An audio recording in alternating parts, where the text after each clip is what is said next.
wanted to share with you a Sephora haul. These are the things that I picked up during their 15% off sale.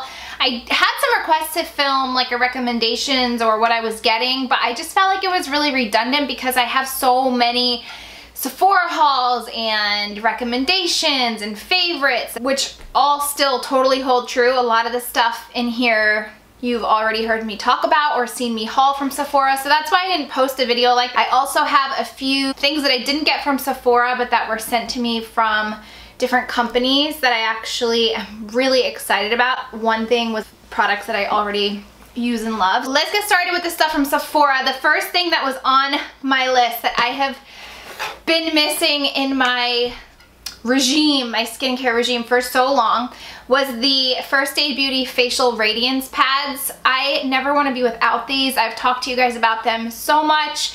I've tried different alternatives, but nothing ever is these. And I just rely on these. I use these. It's my daily exfoliation. I love that they're gentle enough to use every day. A lot of really good for your skin ingredients that helps, especially for me, my hyperpigmentation, acne scars, gentle enough to use while you're pregnant, and I'm just so happy to have these back. These are definitely a favorite of Holy Grail among all favorites. And I got 2 bottles of perfume. My perfume collection is rather sad these days, and I've been really diligent about using up the perfumes that I'm really not crazy about and just weaning my perfume collection because I really don't like having an abundance. I'd rather have like a signature smell or a signature perfume that I just always go to, always want to wear, always makes me feel good. And 2 of the perfumes that I have had countless samples from and just always go back to are the Elizabeth & James, the Bourbon and the Rose. You guys know I'm a huge fan. Oh, I do have a bottle still of my black. Do I? Or did I just finish that one? Anyway, I've purchased a couple bottles of the Nirvana black. I love that scent. When they came out with these 2, I was iffy about them. And then I started layering them, and I almost feel like you have to wear them together.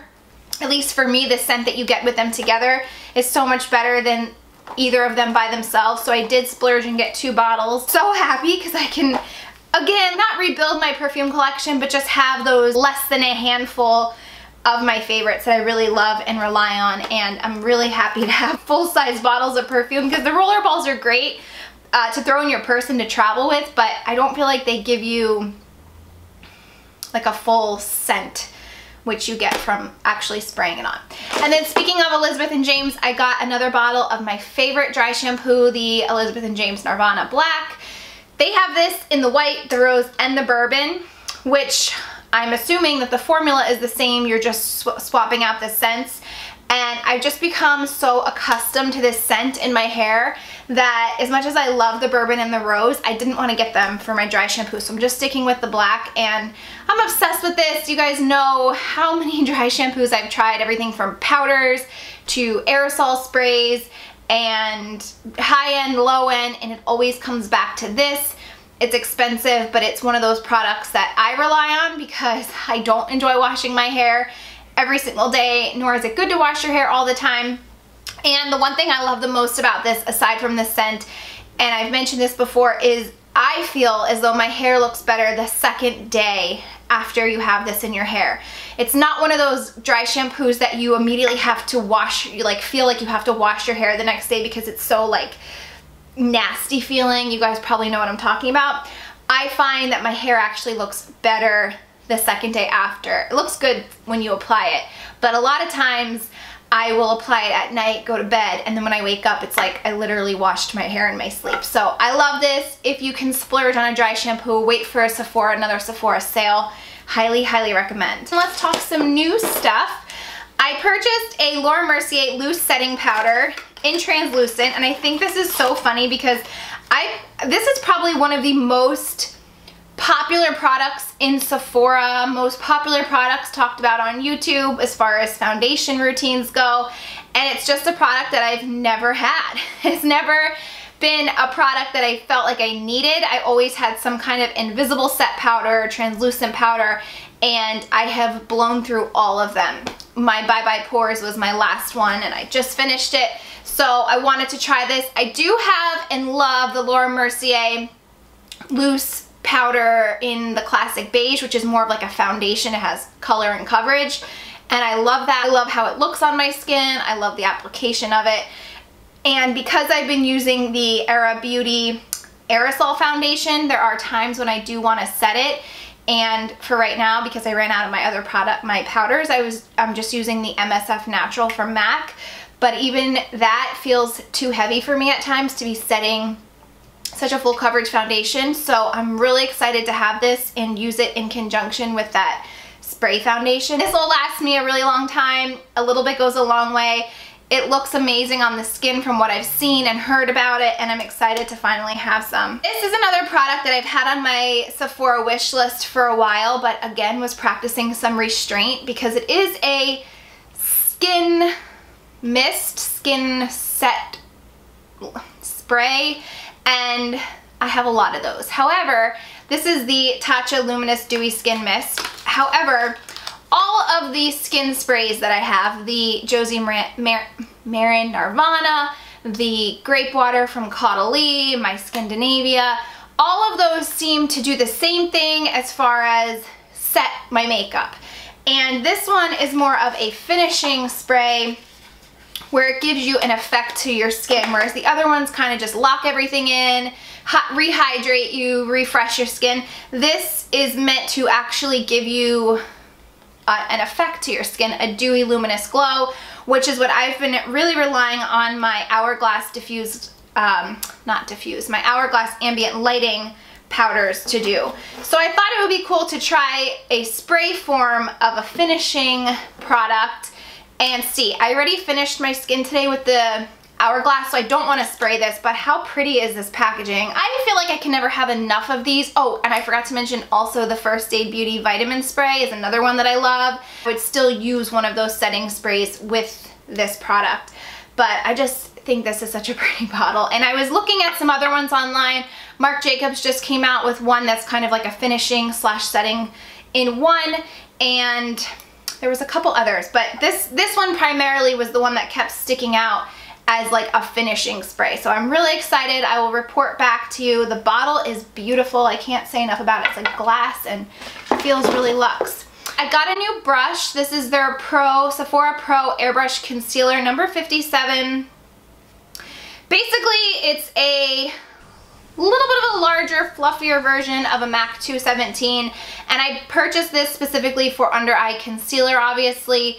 I don't really have a brush shaped like this. I mean, I'm sure in my hundreds of brush bin, I have a brush like this, but anytime I see the word airbrush in a makeup tool and not a product, I'm pretty much a sucker and I'm sold. So I absolutely love the 55 brush.